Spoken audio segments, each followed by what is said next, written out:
extra for you to then think about writing a journal entry, writing a poem, smelling the flowers that might be fragrant in your kitchen, or even smelling the flowers that might be blooming from spring. There's no time for that when you're on alarm, when there are certain chemicals pumping through your system. Because you see, the way we're built, we were only, for example, adrenaline, it was only to be used for us to get out of dangerous situations, move really quickly, and then calm down, right? And go back to a certain balance. Now you have a generation being bred, most of us, used to staying up here with that. That's not a good thing. So, of course, you won't have then the room to I've been around people who I see how they make space for creating, writing. You're constantly doing it. It's never done. Photography, even when I don't have my camera, I'm always still taking pictures and images. I think in story. But again, if you're constantly worried about these other things that aren't covered, you're at such your spirit can't rest. It can't relax. There was a period in human history where, you see these bursts of creativity, right? The great music that comes out, great pieces of literature, leisure time. We've now become high off of busy time.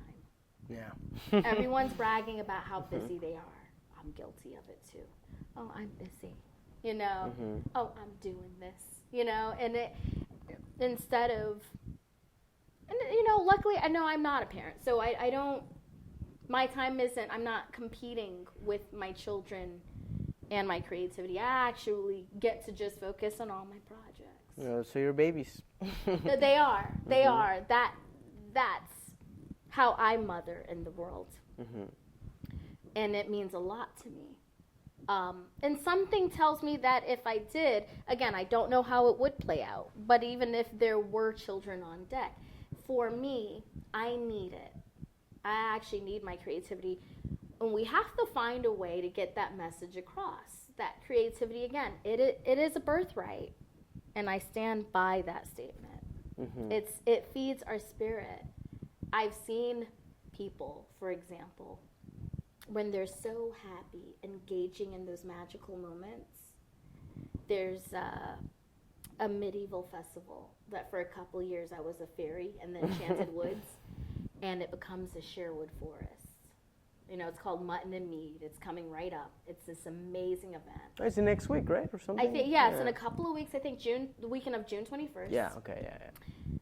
And I'll never forget. I saw we give away like fairy dust, right? Because we're little fairies, right, in the woods. And this little boy runs back to his mother and says, "Look, Mommy, she gave me fairy dust." And it almost brought tears to my eyes because, and even the adults got in on it. We want some fairy dust. Imagine what the world would be like if we knew we had access to that fairy dust. Yeah. And which we do. And I may sound crazy for saying this, but we actually do. It's just we need to somehow get the message across. Like, busy isn't where it's at. Yeah. And true to even the message of what I just organized, the Slow Living Summit, about being present and mindful and giving back to yourself and your neighbor and your community, that also includes creativity. And that is a giving back to yourself. It's allowing you to play. It's allowing you to go back to that space. What was it like to play? Even we have a post about that too on Roundly Creative. When is the last time you played? And a child about a month and a half ago just asked me that. She said, "Are you coming to play with us?" She asked. And again, it was so sweet and endearing. And I thought to myself, I will say, I do make sure I play. That's good. Playing is really good. Yeah. It's important. So, yeah, I do think that, like you talked about, how we've extended ourselves also is hampering the way we engage with the world, and how we engage with our own creativity and allowing it to come out.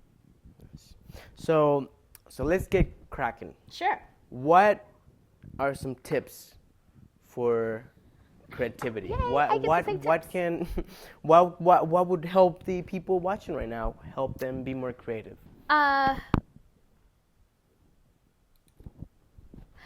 This is going to sound very funny, ironic coming from me, because anyone who sees me moving around town, they know I move like shoo. Have still moments. Be still. Even if it's just for a moment. Even if it's at your desk. Even if you have to get up and take a walk away from your desk or wherever that moment is. I'm not going to tell you to run out of the house with your screaming children because, you might get in trouble for that. But if there's someone that gives you release and you're a parent, I find being still is very helpful because the way the brain works, when you're relaxed, there's a reason that there are all these articles about exercise and movement and stepping away.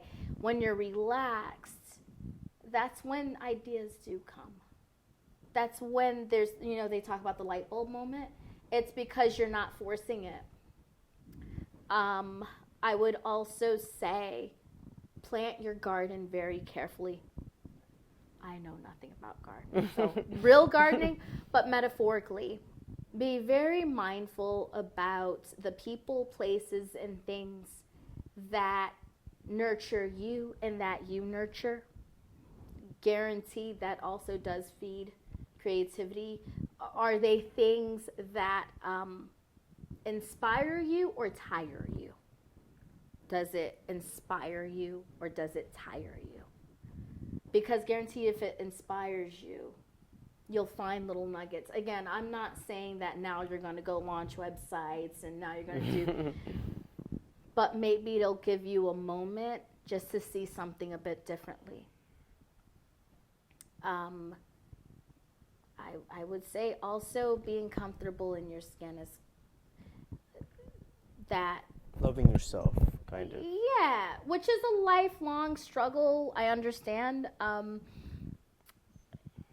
Being in relationship with yourself is a long-term dysfunctional relationship. It's a rough one. It's a hard one.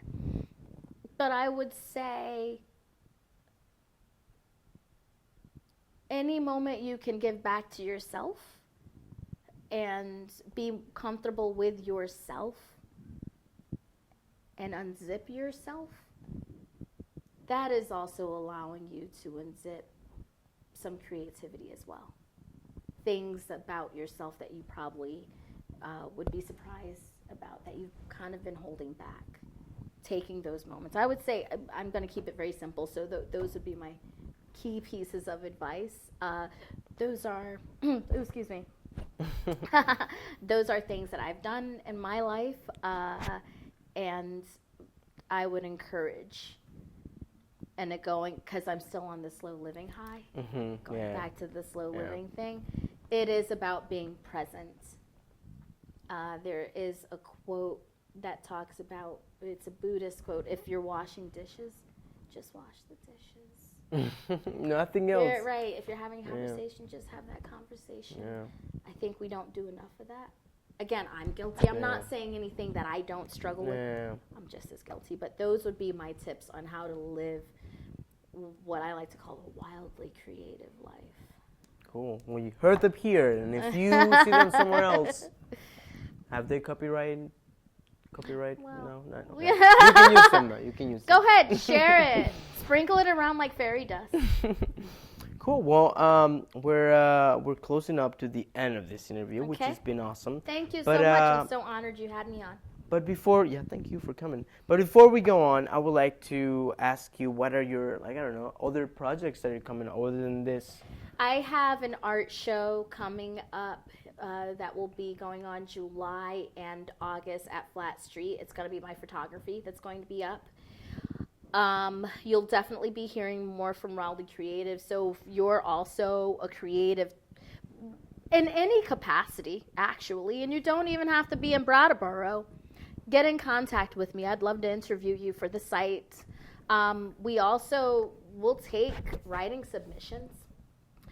Yeah, I would say I'm going to be working on other stuff that comes down the pike. I'm known as Shanta Lee on Facebook. You can find me. You can find me pretty much anywhere. Put in all these links right now, by the way. Yeah. So, yeah, I would say those are the different ways that you can engage with me and see what's next. Watch my Facebook. I share a lot of stuff on there. My writing, Real Talk, Reformer 802. Real Talk is the piece that I have, the blog, and I do Ponder This, Green Mountain Mornings with Chris Lenoir. So I do that every Chris is a Wednesday. good guy. Yeah, Yeah, I met love him Chris. once. Yeah. Yep. So yeah, those are different places where you can see me, hear me, talk to me, find me, and if you see me in the street, just talk to me. I'm very visual. Yeah, you'll see her around. Yeah. Is this gallery the Perfect Imperfection? No, this is different from Perfect Imperfection. It's just my own work. Okay. Separate from Perfect Imperfection, which is, as everyone knows, a project with Liz Livornia and I'm involved. That's right here. Mm-hmm. Yeah. Yeah. We're all perfect imperfectly. Yeah, Something like perfectly that, imperfect. Well, Shanta, thank you so much for being on the show. Thank you. Thank you for coming and watching this stuff. And stay tuned. Maybe I'll have some other musical guests and more stuff. But again, today, Shanta, thank you so much for being here. Thank you. My Esther. pleasure. Thank you. My pleasure.